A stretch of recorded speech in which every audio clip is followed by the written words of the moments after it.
Hey guys and girls, welcome back to my channel. Today we are going to build a PC for editing and gaming purpose. Primarily this machine is used for editing, and the user told he uses Premiere Pro and other software that he used to edit. Let's see how it goes. So all you guys can see the gorgeous cabinet with all its RGB blink. So I'll go through the parts by one. For the processor, we are using Ryzen 7 3700X. It's an 8-core 16-thread monster of a CPU with a base clock of 3.6 GHz and boost of 4.3 GHz.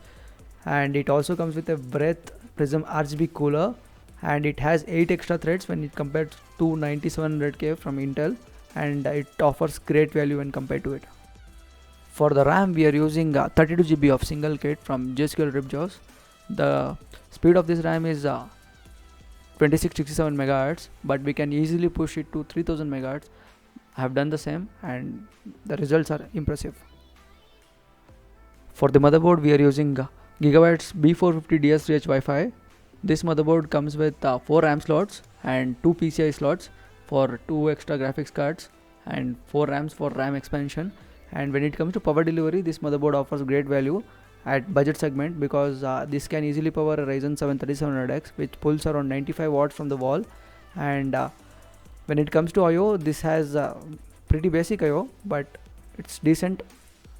And it also has Bluetooth 5.2 with dual band Wi-Fi support. So for the graphics card, we are using Radeon RX 580 8GB model from Gigabyte. It performs similar to a modern GTX 1650 Super, but for advantage, it has 4 extra gigs of VRAM, which can be useful when we work with After Effects and other editing softwares. For storage configuration, we are going to use 240GB Crucial BX500 SSD and 2TB Seagate Barracuda, and SSD is used as a boot drive. For the power supply, we are using Antec's NeoYuko NE550, an 80 plus bronze certified semi-modular unit from Antec, which offers great value for money. And it also comes with the clean black slit cables, which are easy to hide in a cabinet, so it will be better for cable management. For the cabinet, we are using GameDia's Talos M1 Lite cabinet. It's a tempered glass cabinet with comes with 3 ARGB fans at the front, and it's also tempered glass from in the front and in the side panel, where we can see all the gorgeous components inside. When it comes to front panel I/O, it has 2 USB 2.0 and 1 USB 3.0 with normal 3.5mm jack and power and reset button, with also another button which is used to control the RGB of the front LED fans. And it also has a power supply stored, which immensely helps in hiding the cables. When all the parts are out of the way, let's start the build. So initially I prepared the cabinet first by inserting the power supply and managing the cables, inserting all the required drives like hard disk and SSD, and it will be easier for me to do the next step afterwards. And I install all the fans that are required before doing anything with the motherboard. When it comes to the motherboard part, just unbox the motherboard and the processor. Slightly lift the retention arm of the processor socket and insert the processor gently. We should not apply any force in this step. And after that, we have to install the included Breath Stealth cooler. After inserting that, just insert the RAM. Then you are ready to rock.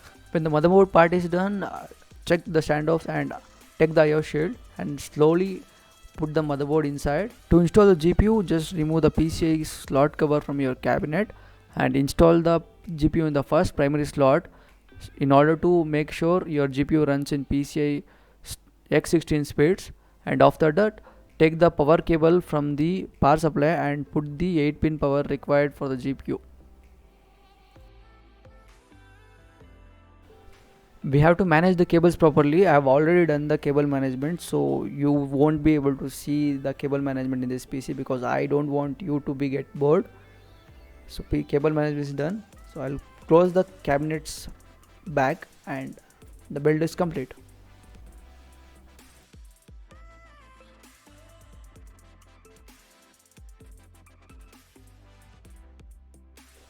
For benchmarking and testing, I use Cinebench R20 along with Unigen Heaven benchmark to test both CPU and the GPU. When it comes to the CPU part, in Cinebench R20 we scored around 45-71 points, which is really respectable for an R7 3700X. Our processor reached around 76 degrees Celsius in ambient room temperature of 28 degrees Celsius, which is really respectable. And we are using a stock included breath prism cooler. When it comes to GPU, I use Unigine Heaven benchmark set to Ultra. This benchmark I primarily use it to stress the GPU to 100%, and at this test our graphics card stayed in a temperature of 75 degrees Celsius, occasionally hitting 81 degrees Celsius, which is perfectly acceptable for an RX 580. And RX 580 is performing really good, and the system is completely stable. The build is complete. Like and subscribe if you like the content. Signing off, Kiran. This is Custom Builds. See you all guys. Bye.